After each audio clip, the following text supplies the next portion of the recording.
vocês a professora doutora Betânia Leite Ramalho, diretamente do Programa de Pós-Graduação em Educação da UFRN, para o PPGEP, no contexto dos estudos sobre a memória a partir do centenário de Paulo Freire. Professora Betânia. Obrigada, Andressa, pelo convite, não é? E pela amizade também. Você é uma pessoa muito constante aqui na minha vida profissional, e é um orgulho a gente ver uma jovem, né, que foi egressa do nosso programa de pós-graduação, professora, entusiasmada, articuladora, e você é uma pessoa que tem uma índole muito inclusiva, né? Por onde você passa, você sai abrindo oportunidades, Andressa. Isso é muito freiriano, eu diria, né? Então, nada melhor do que começar fazendo uma referência assim a você, ao Matheus, ao grupo aí do pessoal. Esse pessoal aí do IFRN, eu tenho uma afetividade enorme. Você sabe que tenho, assim, sofri demais com aqueles episódios, né, na sucessão do Williams para o atual reitor. Então, assim, o IFRN é uma instituição onde nós temos uma condição de perceber de como vale a pena a gente apostar no conhecimento, na formação, na aprendizagem conjunta, porque são vários os colegas que participaram conosco, né? Eu ainda tenho vários, né, que fizeram mestrado, doutorado conosco. Então, isso é um aprendizado conjunto, e o mestrado e o doutorado de vocês não é nada mais do que a culminância dessa trajetória acadêmica, desse bem-querer e dessa responsabilidade, eu acho, com o conhecimento numa instituição que é centenária, não é? O Instituto, ele tem uma trajetória bastante, eu diria assim, bastante peculiar, não é? Até chegar ao que nós conhecemos hoje como Instituto. Eu conheço desde as escolas industriais, não é? Onde eu era aluna da rede pública, lá em João Pessoa, mas eu treinava o atletismo, eu era atleta do atletismo lá no Instituto, né, na escola industrial, ali em Jaguaribe. Então, vem de longe essa minha familiaridade com o Instituto, embora não tenha sido aluna, não é? Mas tive a oportunidade de estar muito próxima com vocês. Então, pessoal, falar de Paulo Freire, né? Paulo Freire, ele, quando a gente se torna realmente, quando a gente adere ao pensamento freiriano, né, e aqueles que também seguem o pensamento freiriano, a gente toma uma atitude, não é? A gente também se reveste de um certo comportamento social, político, familiar, né? Então, a gente se forma, né, e a gente se torna uma pessoa, não é, iluminada por um conjunto de princípios e de orientações que, quando a gente aplica na educação, e a educação é vida, a educação não é transmissão de cultura, é socialização de cultura, e a cultura é a vida nossa, é aquilo que a gente produz, é aquilo que a gente vai construindo, não é? Então, quando a gente tem essa chance de ter, né, uma referência como a referência do pensamento freiriano e de seus adeptos também, né, então a gente percebe que, até observando esse encontro hoje, como há resultados na educação, né, como há um certo, entre aspas, produto, né, fecha aspas, né, isso é apenas uma metáfora, em relação àquilo, né, que nós buscamos tanto, que até a capacidade de identificar em que nós contribuímos, né, em que nós podemos continuar contribuindo. E a educação é um projeto de longas datas, né, não é um projeto imediato. A formação não se dá na imediatização das coisas, né, dos comportamentos. Então, o Instituto, né, essa articulação com o Instituto, essa amizade institucional e afetiva com pessoas, que são vários, os alunos, os colegas, os reitores, não é? Eu conheço, de 95 para cá, eu conheço quase todos e tenho convivência acadêmica e afetiva com quase todos, né? Acho que praticamente todas.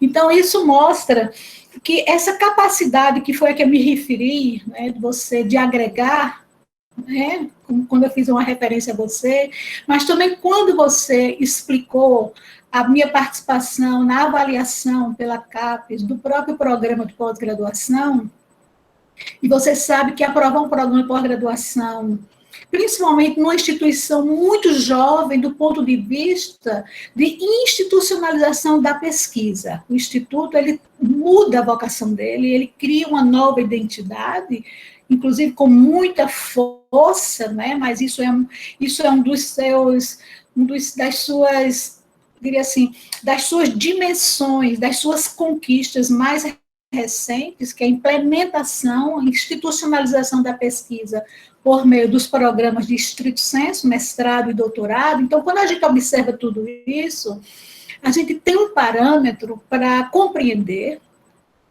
que realmente o trabalho acadêmico, a pesquisa, a convivência acadêmica, esse modelo de pós-graduação que nós temos no Brasil, que ele tem um reconhecimento internacional pela sua excelência no seu modelo, no seu projeto, né? Então, quando a gente observa tudo isso, Andresa e colegas, vocês podem ficar cientes que nós temos condições palpáveis de resultados, de apostar nesses resultados, né? Então, com isso, eu vou fazer uma convocação para que vocês pensem muito bem, né? E aí a gente tem que aguçar realmente o pensamento para enxergar e ter capacidade de identificar também a responsabilidade de cada um, né? Como estudantes do mestrado, do doutorado, nós como professores, então nós temos que ter uma capacidade extraordinária de investimento pessoal, né, emocional, acadêmico, científico, numa área que é uma das áreas que deveria, no país, ter ganho maior expressão como política pública, não é? Ela tem essa expressão como política pública, mas ela não tem a dimensão e o nível de avanço, de reconhecimento verdadeiro, não é? Com o termo dos investimentos, o termo do projeto de educação do país, que a gente tem a capacidade de ter clareza sobre o ideário da educação brasileira, por exemplo. Então, quando a gente observa tudo isso, a nossa responsabilidade profissional cresce demais, né? E aí a pergunta que não pode deixar de ser feita, que papel eu devo ocupar nesse espaço? Né? Nós fizemos adesão, nós fizemos escolhas, nós somos pagos pelo contribuinte, né? Portanto, aqueles que estão lutando, né, dentro da população economicamente ativa, para exatamente formar o bolo, que é o produto interno bruto, o PIB, né? E aí a gente fazer a manutenção e o investimento da nação. E o investimento na educação, como todos nós sabemos, não é pequeno, não é? No entanto, os resultados, eles não estão, né, correlacionados com o tamanho do investimento, não é? E aí temos muitas explicações para isso, mas o avanço que eu quis falar aqui, deixar claro, normalmente a gente não fala sobre isso, não é? O avanço, os resultados, nós temos já aqui, um deles é o próprio Instituto, não é? Com seu coletivo de professores muito reconhecidos pela qualidade do trabalho que presta à nação, não é? E ao Estado, e a cada um de nós. Então,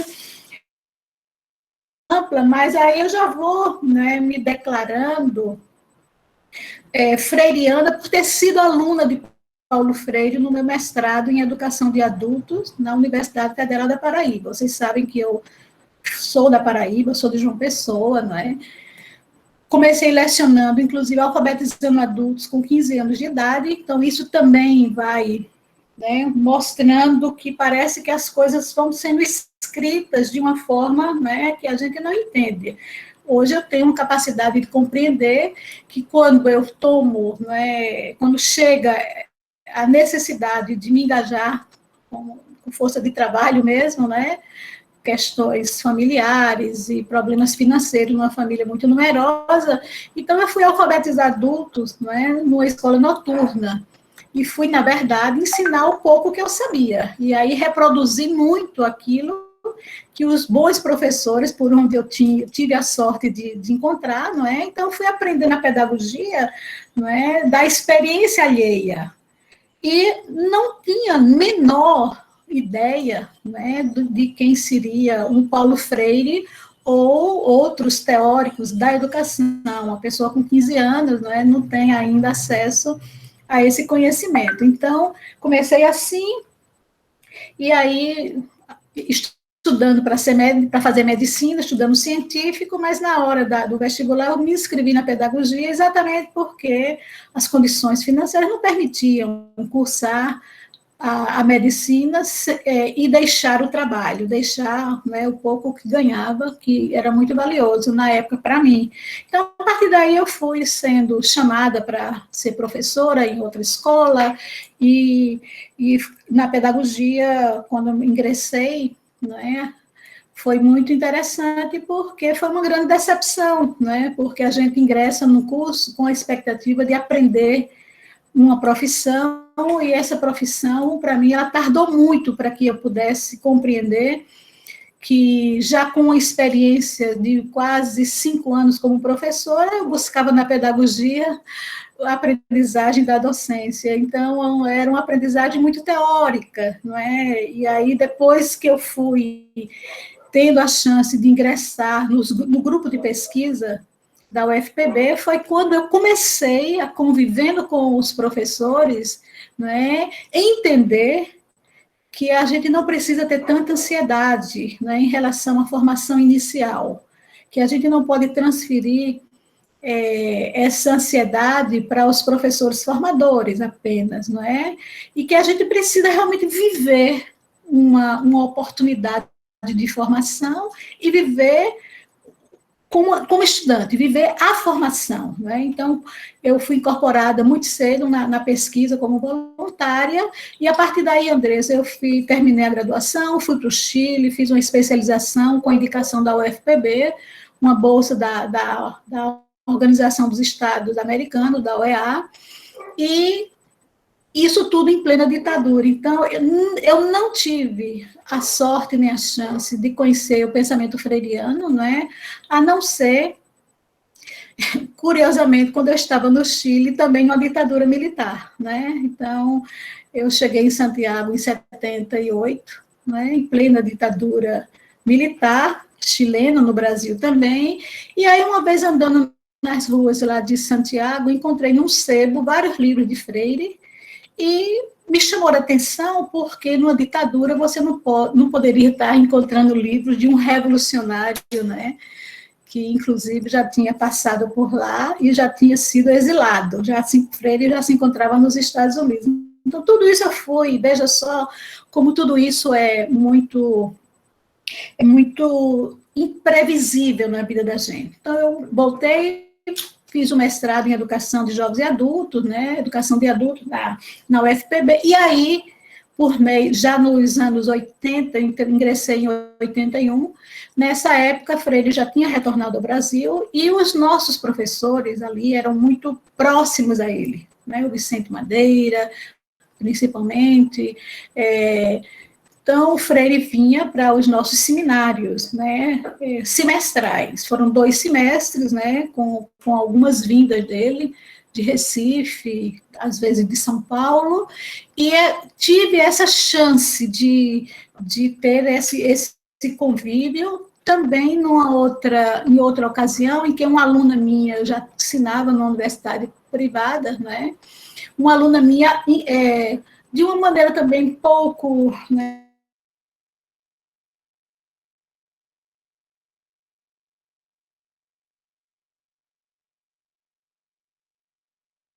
Freire, né? Voltei? Vocês me escutam? Sim, professora, agora voltou. É porque deu uma caída. Então, só retomando, né, que eu tive outro convívio quando a minha aluna alugou a casa dela, né, de praia, ao Paulo Freire, e aí a gente ficou sabendo e passávamos algumas tardes com ele, com a Elza, os netos, né, lá na Praia do Bessa, em João Pessoa. Então, veja que tem, depois, no doutorado, né, quando eu estava em Barcelona, ele ganhou o prêmio, ele ganhou o honoris causa pela Universidade de Barcelona, e eu estava lá como aluna, né? E aí fotografei todo o ato, né? Foi ótimo, porque depois ele fez uma palestra numa escola de formação de professores, e aí eu pude retomar a conversa com ele, e ele tinha uma memória, assim, extraordinária. Então, inclusive, nessa tomada de fotos, né? Isso, estou falando já de 87, 88, né? Então, já em Barcelona, e aí, quando ele veio a Natal, eu acho que foi um dos última vez que ele veio aqui a Natal, uma palestra, inclusive aí no auditório do Instituto Federal, né? Não sei exatamente precisar o ano, eu entreguei as fotos a ele. Né? Então, eu estava com essas fotos guardadas, entreguei as fotos, fiquei com algumas para mim, né?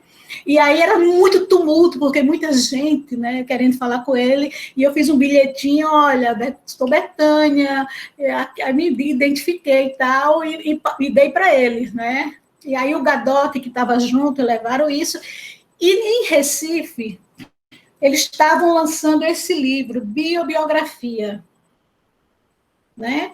Então, quando foi em Recife, que o Vicente Madeira, que era o meu amigo e era o coordenador do programa de mestrado que eu fiz na Paraíba, então, Vicente, numa conversa com ele, Vicente disse, você recebeu as fotos que a Betânia te entregou? Aí ele, recebi, Vicente, sabe que eu não tinha aquele registro. E aí mandou para mim esse livro com uma dedicatória para a Betânia, relembrando Barcelona. Olha que coisa linda, né? Então, assim, eu tenho né, essa delicadeza, né, de ter esse livro como presente dele. E aí, depois, nós tivemos outros encontros. Dele. Ai. Né? Então, assim, o Freire foi muito marcante na minha vida, né? E aí, mas a minha opção de estudo mesmo foi a formação de professores, exatamente pelas razões que eu tive de frustração de ter ingressado na docência como professora leiga. Então, eu precisava aprender a ensinar, então essa foi a razão de eu entrar na pedagogia.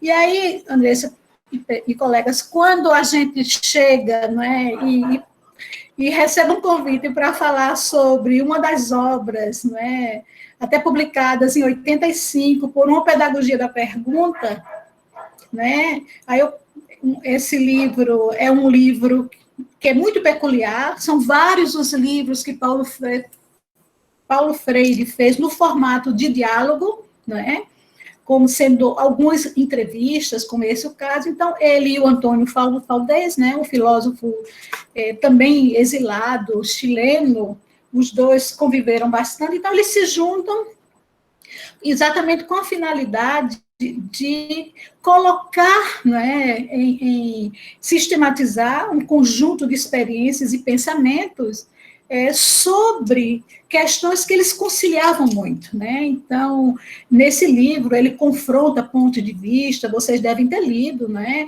Ele questiona o papel do intelectual, né, na sociedade, ele fala da questão da dialética, da teoria prática. Então, ele sugere, né, que o diálogo, para começar, ele coloca, olha, vamos dialogar, mas nós vamos, assim, ver o que é de comum entre porque não tinha um roteiro, né? Um roteiro muito formal. Então, a gente observa que são as experiências e os interesses por temas, não é? Que eram os temas que fundamentavam o pensamento do freiriano e o pensamento do Antônio Faldez, né? Do filósofo Faldez. Então, Eles iniciam falando das experiências como estudante, o Valdez, que na sociedade chilena, né, querendo ser um revolucionário, porque queria mudar, não é, o mundo. Então, isso tudo foi o que também isso nos chega na adolescência, né, quando a gente é fisgado exatamente pelo conhecimento, pela leitura, por essa dimensão social e política de cada um. Então, a gente quer mudar o mundo, né? E vivemos isso.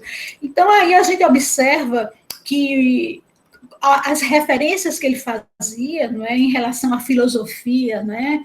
Filosofia para ele começava com uma pergunta, é a ciência, né, em que se pode analisar a vida política, mas a pergunta, né, é o que vai desencadear um processo, né, de análise, de pensamento dos fenômenos, de observância da sociedade, etc., e do mundo real. Então, e aí entra a questão da dialética hegeliana, né, do Marx, e já Freire, né, nessa mesma linha de pensamento, os dois têm uma aproximação epistemológica muito forte.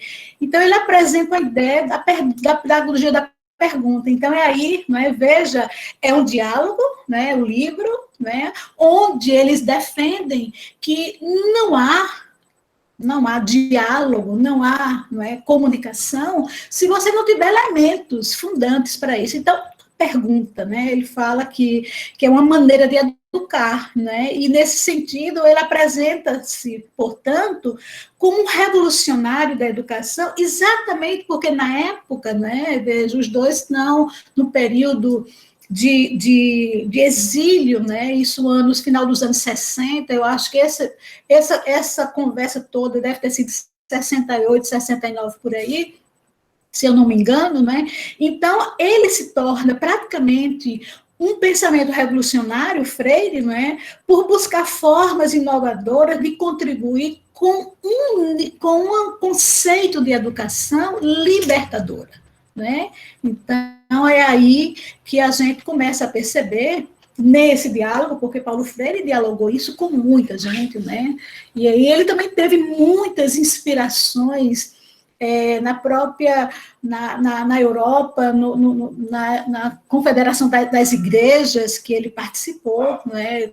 Trabalhou muito, por isso que ele foi para a África, por isso que ele foi para várias cidades e países da Europa, porque nessa época, com grandes problemas de ditadura na América Latina, se reuniu muito, né? Eu acho que a Europa foi muito acolhedora desses pensadores, né? Dessas pessoas que tinham realmente uma ansiedade em mudar o mundo e contribuir com o mundo. E aí muitos políticos brasileiros, e não só educadores como ele. Bom, e aí chega no livro a questão da pergunta como um princípio educativo. Olha só, né? Eu estava querendo falar que é muito interessante a gente perceber, na sua época, o que representa isso. Onde a educação, eu como professora leiga, que fui, depois, né, fui me qualificando, mas a tradição pedagógica não é algo revolucionário, né? Nós vivíamos uma tradição. Vocês estão escutando aqui muitos, né, um som dos cachorros aqui da minha rua, né, junto com os meus, e eu peço desculpas. Depois faz uns cortes aí, sim, Andressa, à vontade, na edição, sim, né, online é porque assim eu não mesmo. tenho como controlar isso, não tem Sim, como controlar, normal, entendeu? normal. Os daqui também se socializam bastante, não se preocupem. Bom, então, a pergunta como princípio educativo, naquela época, era algo extremamente, eu diria assim, inusitado, porque a pedagogia era a pedagogia da resposta, como ainda reina muito, como ainda prevalece em muitos, né, ambientes. Então, você ter essa capacidade de, inclusive, envolver uma categoria muito importante, um conceito muito importante do cotidiano, que ele chama de cotidianeidade do outro. Então, pensar que você precisa aprender com o outro. Então, imagine que aí vai se formulando nessa conversa no livro, né, o que ele vai deixando mais sistematizado. Ele diz que a partir do momento em que eu posso conhecer o outro, olha como isso é interessante, minha própria existência será problematizada, mas para isso é preciso considerar a análise da realidade desse outro. Então, veja, a gente poderia fazer já umas correspondências aí com a questão do contexto, em que contexto social, né? Em que situação vive esse outro? Nossos alunos, nossos interlocutores, de onde vem? Né? Que traços eles trazem diria assim, de percursos de vida? Né?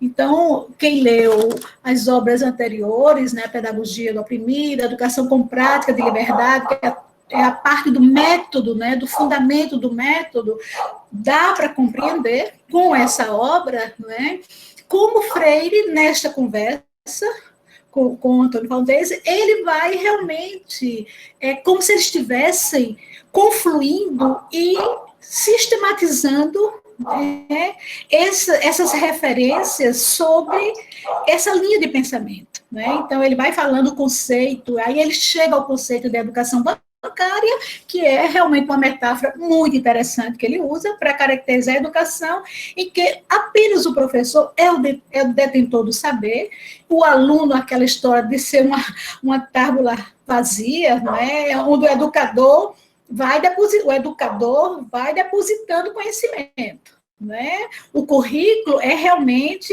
um conjunto de conhecimentos disciplinares ali. Seu conteúdo é o conteúdo pelo conteúdo. Então, realmente, essa metáfora da educação bancária é muito interessante. Está difícil aqui. É muito interessante, mais interessante ainda para a gente, né, conhecer que é preciso, né, ter essa capacidade de compreender, né, para poder confrontarmos com hoje. Né? Então, a forma de ensinar o aluno, onde temos hoje que estimular o pensamento, a reflexão, a crítica, né, levar o aluno a interagir, para que ele tenha a oportunidade de participar, inclusive participar de uma busca de conhecimento. Então, essa obra é bem interessante, né, quando a gente começa a pensar esses argumentos. Eu espero que chegou gente aqui em casa, pessoal, e aí eu acho que é todo esse... Sim. Se precisar, professora, eu fico aqui com eles. Você precisa acolher seus convidados? Não, aí... eu preciso que o cachorrado, as crias da criança se acalmem, eu acho que se acalmaram. Tá certo, é. Porque quando chega a gente, fica com esse problema aqui em casa. Tá bem. Bom, então, eu vou avançando, né, para mostrar que com essa metáfora, né, da educação bancária, né, do acúmulo, de você, como você acumula riqueza, então você vai acumulando conhecimento, então ele entende que esse tipo de educação é uma educação que não aguça a liberdade do pensamento. Né? Então, limita a liberdade do pensamento e, portanto, ele vai aí reconstruindo nas suas obras, né? Na Pedagogia do Oprimido tem passagens muito interessantes, onde ele coloca um lugar, né, em lugar de comunicar-se, o educador faz comunicados, né? Deposita, né, esses comunicados, que os alunos, os educandos, recebem isso pacientemente, ou seja, quase que não é, inertes ali. A gente gosta que os alunos fiquem bem comportados. Imagine isso numa escola, né, escola dos anos iniciais, ou a escola da educação básica. A questão da memorização. Era nesse contexto, né, que Paulo Freire coloca, né, nos brinda com essa inovação do pensamento pedagógico. Né? Então, Aí ele fica claro nesse pensamento dele, nessa construção da educação libertadora, fica muito forte a questão do ideário filosófico dele, situando, portanto, uma categoria espetacular, que é o diálogo, né? Que é a maiêutica, uma maiêutica, que iria dar um suporte fundamental para essa libertação. Então, sem o diálogo, né, não haverá, portanto, não se chega ao que ele vai construindo, não é? Nessa cotidianeidade, nesse contexto, nesse respeito à vida, né? Ao lugar onde o indivíduo, onde o aluno vem e onde ele está, a sua cultura, né? O conhecimento autêntico, né? Desse educando. Então, o diálogo é um instrumento que fará com que se possa descobrir essa educação problematizadora, então, da educação problematizadora, né, que traz possibilidade de de criação de conteúdos para essa educação libertadora, né? Então, isso é uma representação muito importante, né, onde coloca um foco muito, diria assim, muito. Eu digo que é inovador, porque, como eu fui aluna dessa época, onde o professor tinha, né, uma distância muito grande do professor, aluno e professor, né, tinha realmente lugares muito demarcados, o que Paulo Freire coloca, né, é a dimensão do educador e educando, ambos, né, ambos dialogando, ambos compartilhando e um aprendendo com o outro e da experiência do outro. Então, essa educação problematizadora, né, focada nessa relação dialógica, né, do diálogo, se utiliza da dialética, portanto, como sendo um método para o diálogo, né, podendo, assim, haver, como se espera, as contradições das ideias, né, onde a gente possa levar e ter acesso a novas ideias, né? Ideias compartilhadas entre educador e educando, para que eles possam aprender juntos, né? Gerando uma construção conjunta do saber, né? E, portanto, educando e educadores, né, eles se educam mediados pelo mundo, mediados pelo contexto, mediados pelas condições, né, onde ambos culturalmente se encontram, né, vivem. Então, eu sou muito entusiasmada, porque isso é muito formativo, né? Isso é muito de uma capacidade, né? E quem conheceu muito de perto e conversou muito com o Freire, essa conversa, o método, o estilo de escrita dele, não é? É o passo a passo, ele vai e volta, ele vai avançando, então parece que eu escuto, não é? Esse pensamento freiriano quando eu leio as obras dele. Então, ele fala também que quando o professor se sente abalado pela curiosidade, que é outra palavra que ele usava demais, né? Curiosidade dos seus alunos, né? Então, é aí que ele precisa aprofundar-se, né? Uma vez que a curiosidade dos estudantes, né, se essas forem limitadas, vamos dizer assim, então haverá uma limitação do aprendizado, inclusive o aprendizado do próprio professor, não é? Porque eles não interagem. E aí a libertação, não é? A educação libertadora que se contrapõe à educação bancária, do acúmulo do conhecimento, não é? Da memorização, da passividade do aluno, né? Então, tudo isso é para mostrar, né, nesse diálogo que ele vai tendo, que não existe dúvidas, né, quando se questiona, portanto, aí, a amplitude do diálogo, a amplitude que a pergunta, né, ganha, né?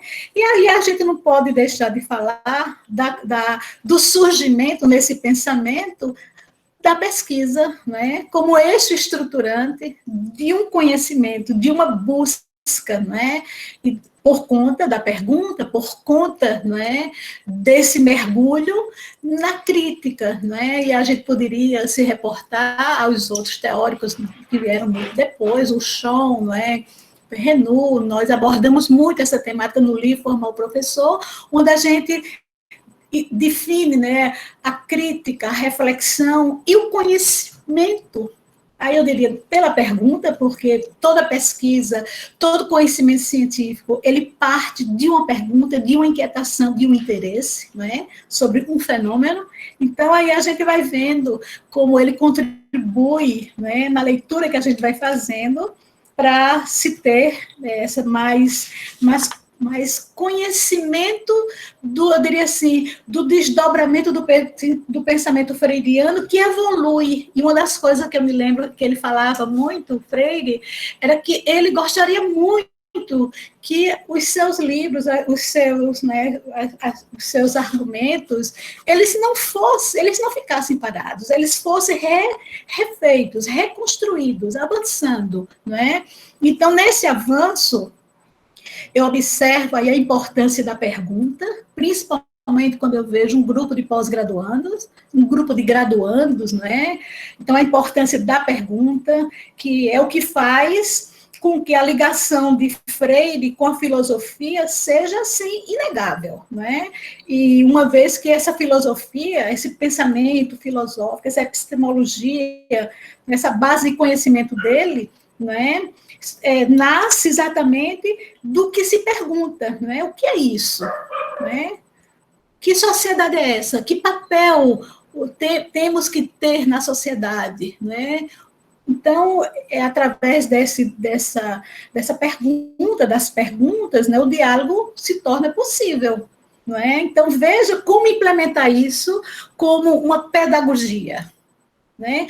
Como buscar os meios para que a gente possa instrumentalizar, entre aspas, né? Buscar os meios para criarmos uma didática para uma pedagogia libertadora, né? Para uma pedagogia da pergunta.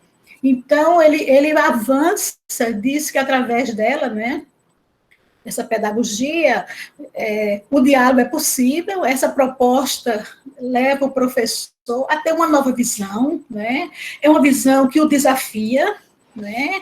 Inclusive a ter uma postura mais crítica sobre si, sobre o professor não transmissor de conhecimento, do conhecimento livresco, do conhecimento formalizado ali naquele programa disciplinar, né? Mas sem deixar de ter a referência naquele planejamento, naquele plano da disciplina, não é? Ele precisa assumir uma postura crítica, não é?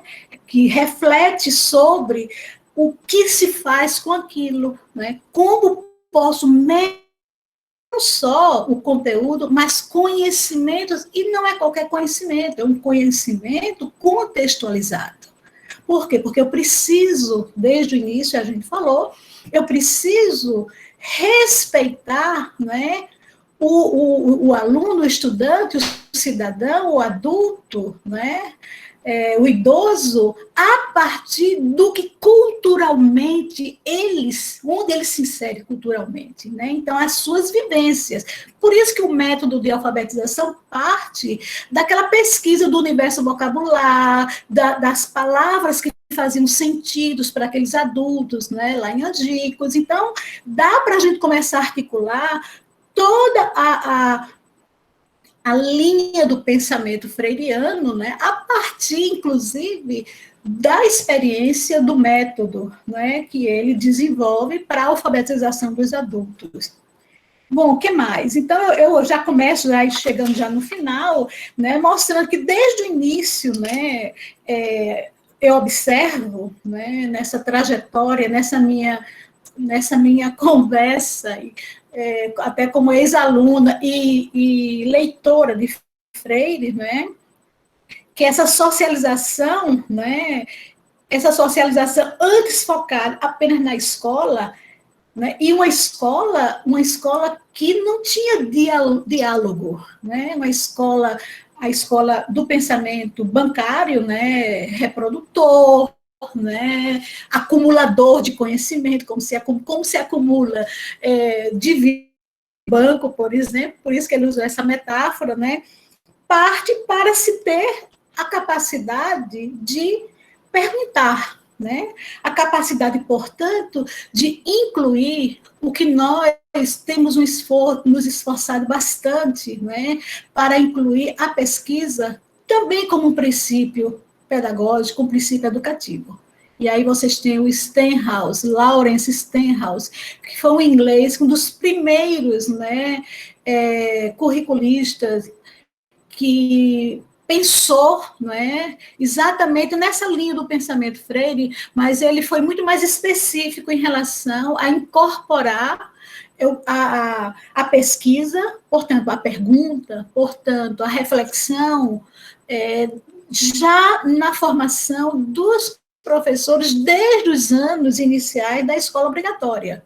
Então, o Lawrence Stenhouse, que inspirou muitos de nós a darmos muito mais expressão ao papel da pesquisa. Pesquisa como recurso formativo, né, não só na pós-graduação, ou seja, a gente é a passagem, né, de uma mente que apenas absorve para uma mente que, a partir de absorver, de aprender, né, de internalizar conhecimentos, ele também vai produzir conhecimento. E aí o professor pesquisador, ele não apenas reproduz o conhecimento produzido por outros, mas ele se torna o pesquisador, o investigador da sua prática, né? Então ele busca fazer uma articulação entre o fazer, né, uma epistemologia da prática, né, com a produção de conhecimentos, de estratégias de ensino, metodológicas, didáticas, procedimentos, para que o seu aluno melhor aprenda, porque ninguém deve saber mais sobre as necessidades dos seus alunos do que o professor. E, para isso, ele precisa ser um professor com uma cabeça que pensa, que dialoga, que interage, portanto, não é, que revoluciona o paradigma. Eu estou falando, revoluciona o paradigma que está em processo de mudança, porque nós temos ainda muito da tradição, né, ainda predominando. No livro Formar o Professor, Profissionalizar o Ensino, nós temos uma proposta de projeto formativo, que a gente chama modelo formativo, né, da mudança, né, é o professor profissional. Então, aí daria já para fazer uma articulação com esse professor, que ele não pode ser o mero reprodutor de conhecimentos, né, produzidos por outros, como eu já falei, mas o professor que, além de ser, né, de ter uma base de conhecimento no conteúdo das disciplinas que ele se propõe a lecionar, não é, a mediar, ele também se insere como produtor do conhecimento, porque ele pergunta, porque ele está permanentemente inquieto, curioso, como, para usar uma palavra feriana, curiosidade daquilo que acontece com a aprendizagem dos seus alunos. Né? Então, como ele pode encaminhar os alunos? E vocês sabem que a escola faz muito mais do que a formação, não é, escolar, disciplinar. Né? A escola e a educação como política pública, ela desenvolve, né, o indivíduo. Então, e o desenvolvimento por meio dos conhecimentos, dos conhecimentos, das habilidades, né, e determinadas competências que são indispensáveis para que uma criança, né, vá iniciando a sua trajetória na educação obrigatória, que no Brasil começa nos 4 anos da obrigatoriedade e vai até os 17, né? Então, aí fechando, é necessário que o educador ensine a perguntar, isso aí começa a parte que nos toca, né? Então, precisamos não apenas nos deliciarmos com com esse pensamento, com essas inovações pedagógicas, não é? Com essas mudanças paradigmáticas, poderíamos pensar assim, mas o que é que nos toca, né? Como aprender a ensinar os nossos alunos a darem esse salto de qualidade, mudar esse paradigma, né? Passar da pedagogia, do que o Freire falava, da bancária, né, para a da pergunta, né, para essa que a gente identifica como sendo a libertadora, né? A libertadora, por quê? Porque você torna o aluno com autonomia para pensar, né? Então, saber perguntar é um pressuposto que posteriormente, né, que é um pressuposto para posteriormente sabermos quais perguntas são estimulantes a serem feitas para nós e para a sociedade. Quais são as perguntas, né? Como eu vou ensinar a língua portuguesa, né, a geografia, a história, a matemática, a partir de que perguntas?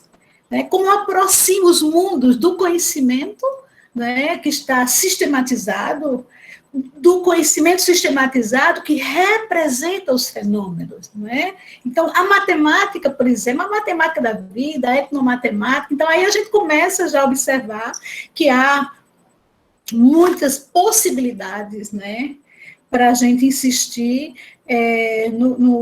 no pensamento freiriano, né, que ele diz que insiste em que seja melhor investir em perguntas que partam da cotidianeidade da nossa própria existência, né, dos simples gestos humanos, não é, para que o aluno, para que o educando e o professor, né, comunguem, né, comunguem do conhecimento, né, onde um aprenda com o outro, né, mediados, claro, por um contexto, mediados por uma situação, né, da sociedade, etc, etc. Então, a esse respeito, o professor Antônio Valdez também, ele comunga da mesma ideia, não é, do conhecimento que está no ato da pergunta, não é, ele fala que não apenas uma descrição, havendo sempre uma descoberta, ele fala da palavra, né? Ele é um filósofo,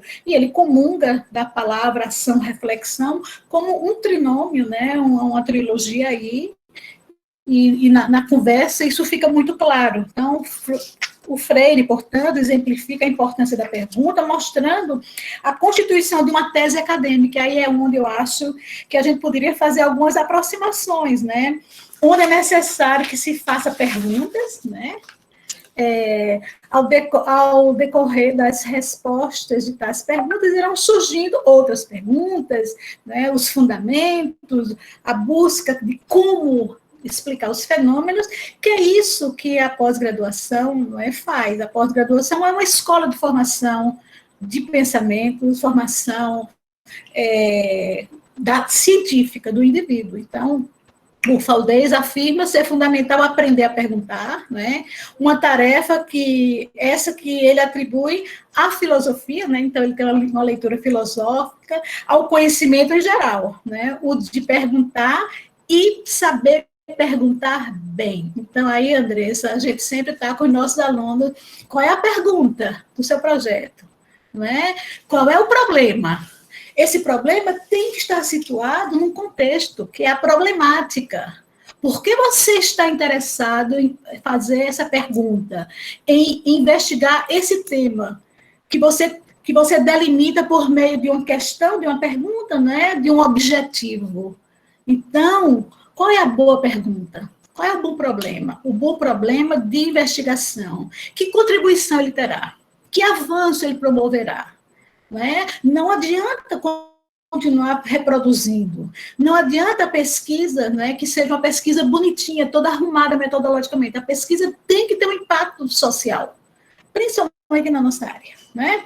Então, não adianta as últimas vezes que eu estive com ele lá na Universidade do Minho, o Nova dizia, olha, numa reunião para doutorandos, ele dizia, não basta a tese ser uma boa tese, ela tem que ser uma boa tese, uma tese que impacte, que tenha uma contribuição, que pelo menos vislumbre uma contribuição, que o pesquisador, né, e nessa tese se observe o engajamento dele, né? A busca por algo que pode ser, inclusive, uma releitura, uma reinterpretação ou uma proposição nova. Né? Então, a gente vai observando que, né, nas obras de Freire, com todas essas categorias, né, da pedagogia da pergunta, ela pode suplantar, sim, né, o pensamento de um paradigma que nós estamos lutando para não excluir, não jogá-lo fora, não é? Porque a gente não joga a tradição, mas dá um salto de qualidade a partir dessa tradição, que aí as perspectivas que são colocadas, não é, para o processo de ensino-aprendizagem atualmente, pode ser uma boa pergunta, né? Quais são essas perspectivas desse processo de ensino-aprendizagem? Qual é o nosso nível de engajamento? Como nós vamos, né?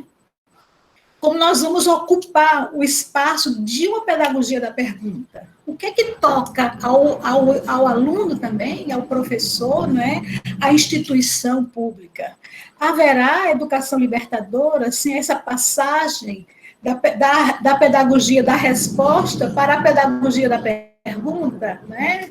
Haverá como podemos nos organizarmos, o compromisso, como é que a gente vai organizar as mediações? As tecnologias têm ajudado, ajudam muito. Não é? O mundo mudou, nós estamos vivendo um período de muitas incertezas, mas também de muitas certezas em relação, não é, às mudanças que já estavam anunciadas e que nós estamos vivenciando. Não é? Então, a escola, espero que ela não seja a mesma, que nós, professores, não sejamos jamais os mesmos. Não é? Isso não é compatível com as demandas da sociedade. A escola não pode continuar com esse modelo de pedagógico, didático, organizado, desde o século XVII para cá, quando surge a pedagogia, né? Então, essa perspectiva freiriana tem sido fortemente difundida internacionalmente. Com isso, a gente afasta qualquer agressão, né? Qualquer incompreensão ou qualquer, diria assim, qualquer tipo, né, de acusação ao pensamento freiriano, né, como nós estamos vendo, por uma incompetência, né, de domínio. Muitos dos que criticam o pensamento freiriano não conhecem a obra freiriana. Nós temos mais de um Paulo Freire, nós temos o Paulo Freire da Pedagogia do Oprimido, a sua primeira obra, não é?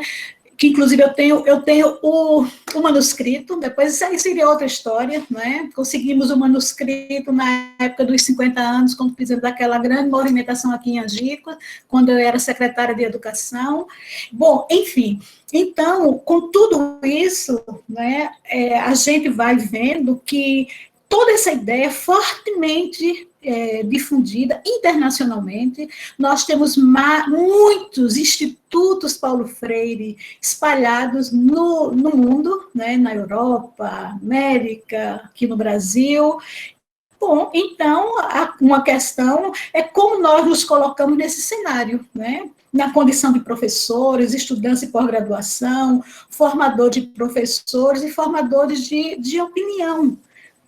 O que podemos, né, já que temos assim, uma responsabilidade muito grande de ter um pensamento freiriano, e não só o freiriano, mas outros teóricos da educação, mas ao se tratar de Freire, principalmente agora no centenário, né, em setembro da sua, né, da sua vida, então a gente poderia passar, não é, para uma discussão, não sei o tempo que nós temos, sobre, não é, exatamente essas categorias marcantes, que não são freirianas hoje, né, mas que elas devem estar, no meu entendimento, incorporadas com responsabilidade, né, com uma adesão, né, como é que a gente faz adesão a um campo epistemológico, né, adesão porque, não é, uma contribuição, como eu falei, muito compreendida mundialmente pela sua pertinência, pela possibilidade de mudar, né?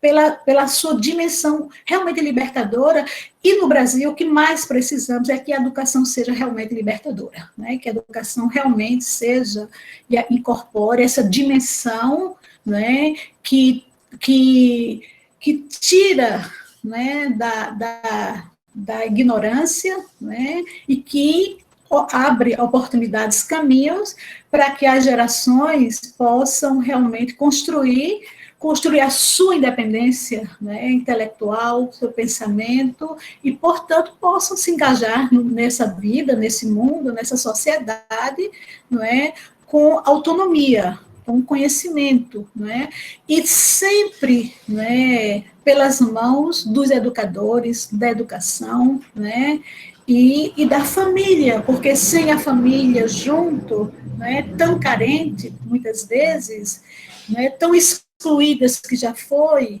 e precisando também de ser reintegrada, a gente não conseguirá, né, nós não conseguiremos, com muito, né, com menos esforço, mas com muito esforço, não conseguiremos fazer com que o Brasil supere esse seu status, né, de ser um país do futuro, um país com potencial enorme, mas um país extremamente desumano, exatamente pela injustiça social, pelos níveis educacionais que são pífios, né, educação pública, principalmente, e, nesse sentido, não é, a pergunta tem que voltar para todos nós. Né? Isso não é uma sessão, isso não é uma aula que a gente apenas se deleite, né, com a sedução do pensamento freudiano. Isso tem que ser incorporado como sendo realmente um princípio transformador para todos nós. É uma questão de responsabilidade, não é, abraçar áreas tão, diria assim, tão marcantes, né, e socialmente tão fortes, tão necessárias, como é essa da educação em nosso país.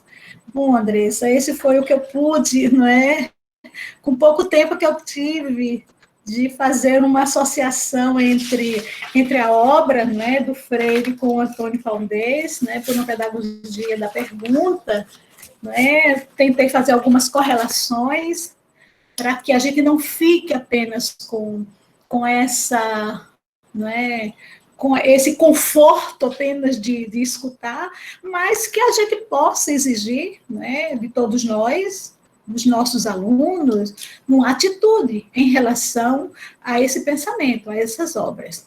Muito obrigada. Aplausos, né? Nós estávamos aqui acompanhando atenciosamente, professora Betânia, cada enunciado, né, cada pensamento que você socializou conosco. O chat ficou aqui cheio de vida, todo mundo colocando algum comentário. Mais do que o chat, o que também vibrou muito foi o grupo de WhatsApp da disciplina, todo mundo correndo lá e deixando algum tipo de comentário. Tem um deles que fui eu quem puxei o bloco, mas que depois todo mundo vibrou junto, que foi assim, ou acertada grande a presença da professora Betânia nessa performance da disciplina, né, que a gente está chamando da edição Paulo Freire, porque além de trazer a colaboração teórica, a síntese do manuscrito, né, como foi o grande objetivo da temporada na disciplina, mas ela trouxe, mais do que isso, um diário de vivência ao lado dele, né, que é o grande homenageado da disciplina nesse período 2021.1. E quando você traz as suas vivências, professora, como eu fiquei encantada, porque assim, eu já sabia muito, porque eu sou sua seguidora, e eu já conhecia muito de sua trajetória acadêmica, mas essa conexão tão forte com Paulo Freire realmente foi algo que me encantou muito na manhã de hoje. Eu não tinha tido acesso ainda a esse seu relato, e como foi maravilhoso tomar conhecimento disso, por dentro dessa disciplina, desse componente curricular, onde a gente está conversando sobre Paulo Freire. Matheus, professor Matheus, que está na sala. Matheus, você está aí? Liga a sua câmera aqui para você participar com a gente. Aquela conferência que você disse que participou, professora Betânia, no auditório do IFRN, né, que à época eu acho que era o quê? Etiferne, né, ainda? O professor participou. E Matheus, na aula, em outras aulas para trás, ele citou essa experiência, né, e aí como ele fala emocionado, porque esteve naquele episódio. E hoje a gente traz aqui a professora Betânia, que parecia que o universo estava juntando ele com ela o tempo todo, né? Então, foi no Chile, foi na Espanha, foi na Paraíba, não é isso? E tantos projetos juntos. E é por isso que a gente também sente Paulo Freire tão fortemente nos manuscritos que a professora Betânia produz. Né?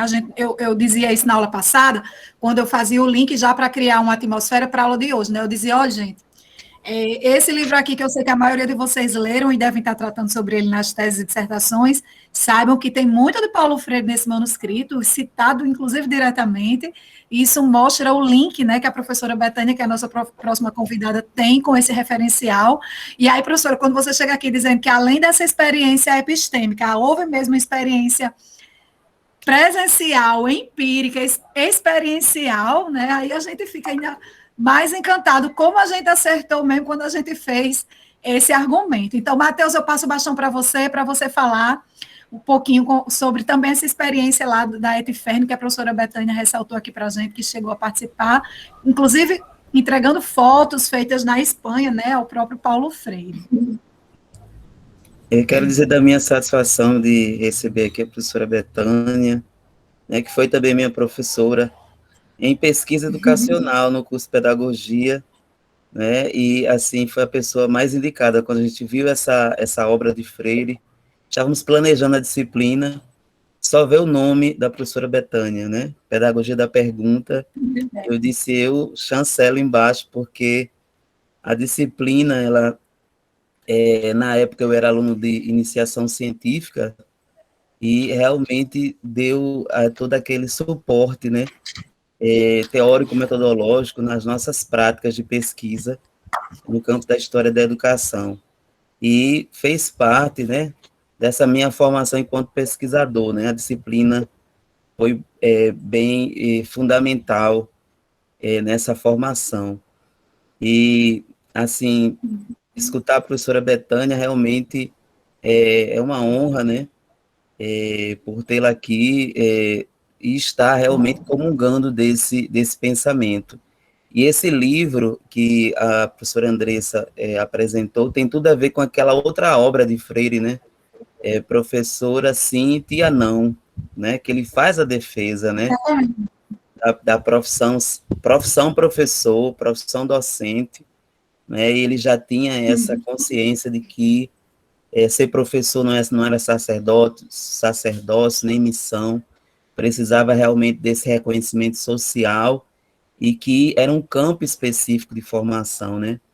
E a gente, além dessa lida na pesquisa da professora Betânia, tem também essa militância, né, nesse outro campo, que também era um campo bastante defendido por Freire, né? Inclusive na última obra dele, Pedagogia da Autonomia, ele também retoma essa defesa, né?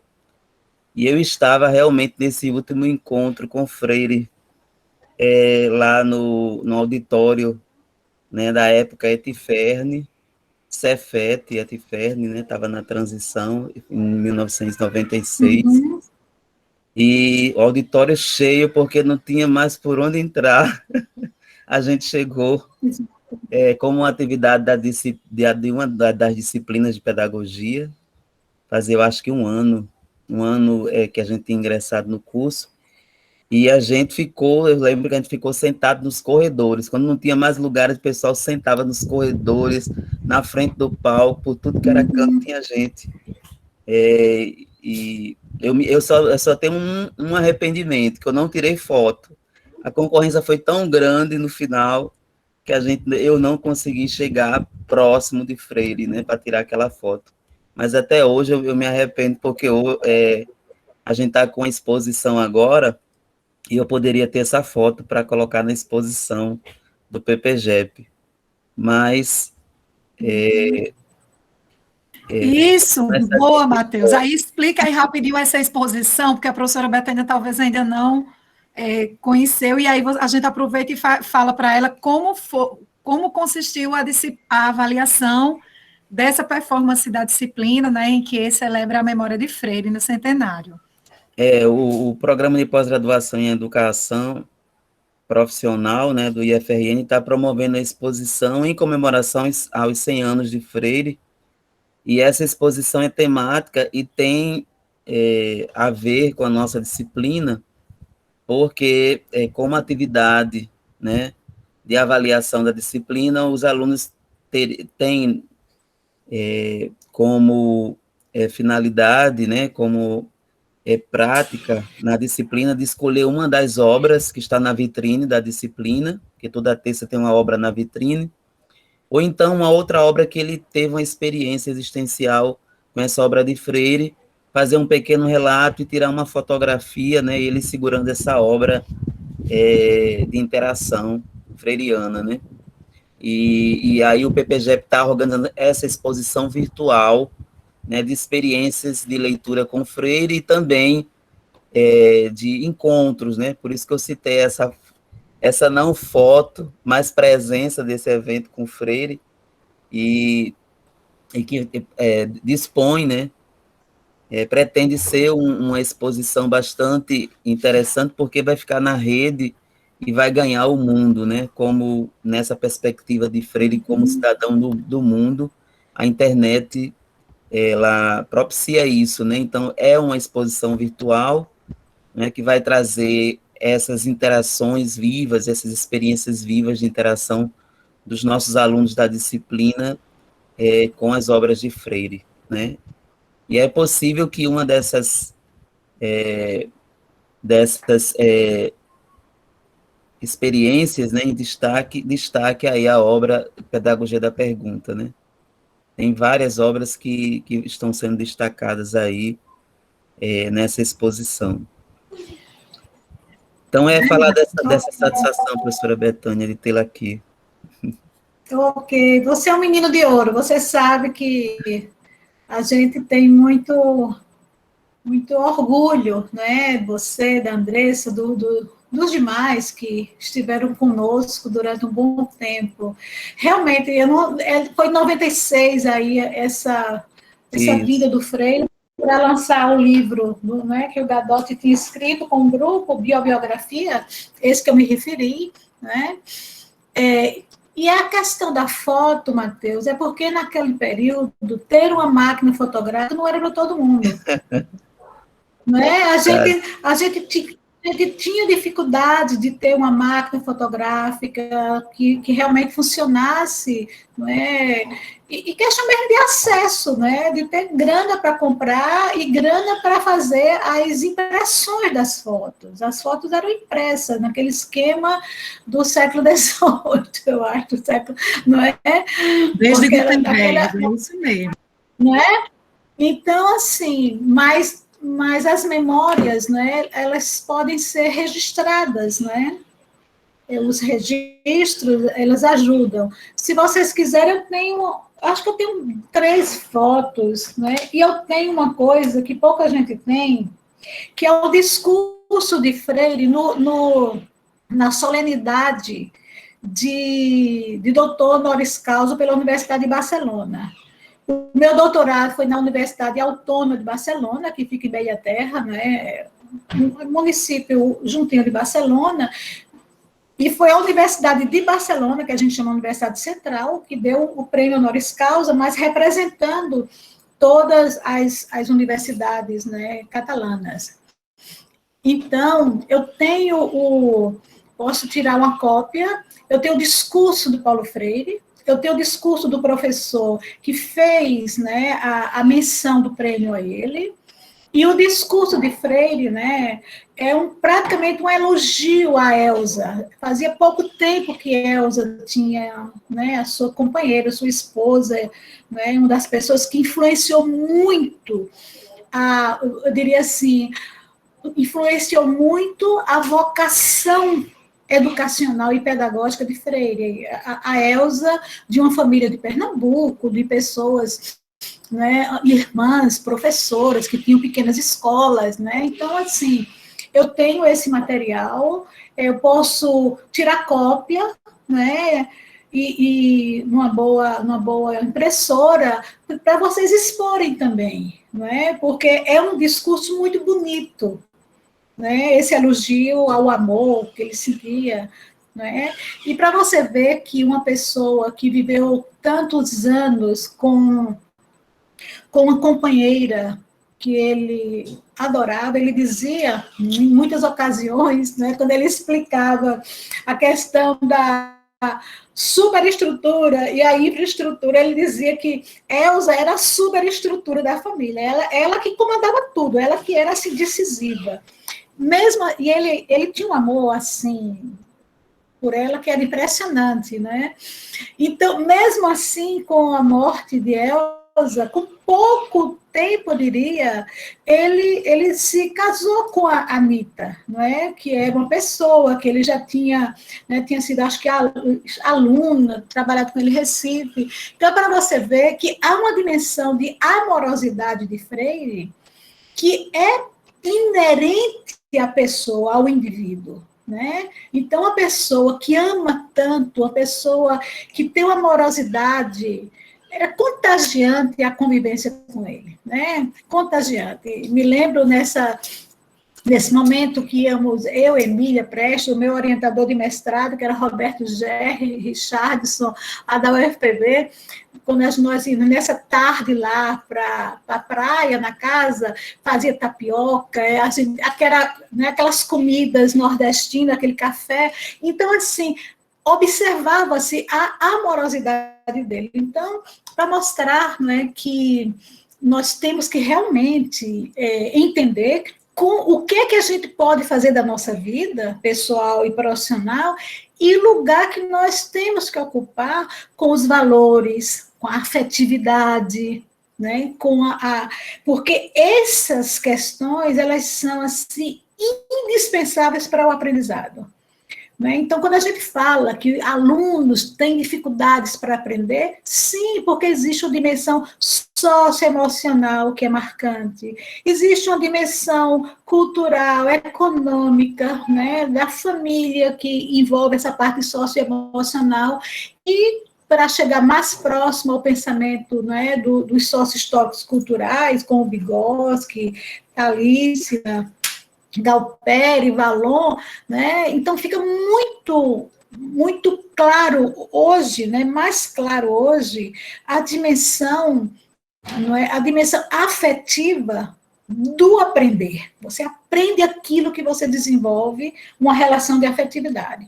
Você gosta das pessoas e que você aprende com ela, não necessariamente um conhecimento, né, sistematizado, mas você aprende, não é, os hábitos, você aprende com o que ela expõe, o que ela fala, o que ela representa. Não é? Nós só conseguimos interagir e conviver bem e sermos justos, né, a esse pensamento do diálogo, da convivência, que Paulo Freire fala, se nós tivermos essa capacidade de conviver, essa resiliência, esse respeito pela diversidade de pensamento, né, que é um exercício extremamente necessário e complexo, principalmente quando a gente observa o país hoje tão, né, dividido. Quando você observa hoje, dentro dos nossos grupos, né, pessoas com uma incapacidade enorme de tolerância, por exemplo, né, onde você não tem esse cuidado de, inclusive, refletir sobre as consequências das atitudes, quando você escreve coisas nas redes sociais, quando você responde a colegas de determinadas intolerâncias por não compartilhar da ideia deles, e nós não precisamos compartilhar 100% das ideias de todos, nós temos que ter essa capacidade de refletir, de fazer essas mediações para tirar o melhor proveito dessas diversidades, senão tudo demais que nós façamos é demagogia. É o pensamento demagógico, que os políticos são expertos nisso. Né? Então, veja como é complexo você ter adesão a um pensamento, a uma base de conhecimento e a uma epistemologia. Né? Então, o pensamento freiriano, né? E olhe que Freire teve muitas passagens interessantes. Freire chegou a ser secretário de Educação do município de Pernambuco, de São Paulo, né? Então, ele viveu a experiência de gestão, né? ele não ficou muito tempo, já foi numa época, não é, que ele já estava com muitos compromissos, um homem muito chamado para contribuir e para, né, estar presente em ambientes os mais diversos possíveis. Então, toda essa conversa nossa, né, compartilhar essa minha experiência, compartilhar como eu penso, compartilhar o meu bem-querer em relação àqueles que estão juntos, né, lutando por um Brasil melhor, por uma sociedade melhor, por uma família melhor, pelos colegas, né, pelos alunos que nos tornemos cada vez melhores. Isso eu acho, ter uma felicidade, né, de incorporar esses princípios freirianos, né? Não dá para você falar de pergunta se você não tem tolerância com a pergunta que possa chegar do outro, né? Olhe nos grupos, com o que está rolando nos grupos de colegas, né? A intolerância em relação a coisas que são assim desnecessárias, porque não se constrói quando você não quer escutar o outro, ou você só quer escutar aquilo que lhe convém. Então, como você pode ser um professor da pergunta? Como é que você pode ser um professor que rompe paradigma de uma escola tradicional ou mesmo de uma escola bancária, viu? Né?